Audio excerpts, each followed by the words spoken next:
Voilà une étude qui tombe à point nommé alors que l'Assemblée nationale vient de transmettre au Sénat une proposition de loi relative à la prévention de l'exposition excessive des enfants aux écrans. Cette étude a été publiée par l'INSERM. Elle étudie le temps d'écran total par type d'écran des enfants de moins de 6 ans. Le temps passé par ces enfants devant les écrans, il a augmenté ces dernières années en France et on en parle avec un des meilleurs spécialistes français du sujet, le psychiatre Serge Tisseron, qu'on est très heureux d'accueillir. Serge, bonjour. Bonjour. Merci d'être avec nous. Première information importante, on va donner les chiffres, les heures, mais ce qu'on peut retenir, d'abord, c'est qu'on n'est pas égaux devant les écrans. Certains enfants, ils sont nettement plus exposés que d'autres. Oui, tout à fait. D'abord, il faut préciser que l'étude porte sur des chiffres recueillis avant 2017.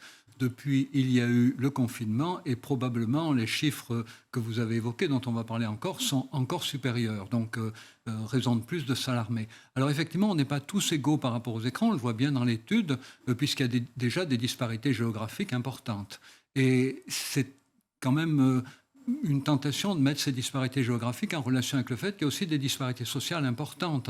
Les personnes issues de l'immigration, les mères célibataires, la pauvreté. Et donc, effectivement, on s'aperçoit que les régions qui sont économiquement plus sinistrées ou les régions qui sont traditionnellement des régions d'accueil de migrants sont des régions dans lesquelles les temps d'écran sont supérieurs. Et cette question de l'inégalité sociale, elle est hélas trop souvent oubliée. Et c'est important que cette étude vraiment nous la mette sous le nez. Parce que là, oui, c'est flagrant. Ils en parlent tout de suite dans cette étude de l'INSERM. Deuxième inégalité, une égalité garçon-fille, au détriment, j'allais dire, cette fois des garçons. Les garçons sont plus devant les écrans que les filles. Alors, pourquoi? Peut-être que les mamans apprennent plus des activités à leurs filles, on ne sait pas. En fait, c'est aussi une voie ouverte pour la recherche.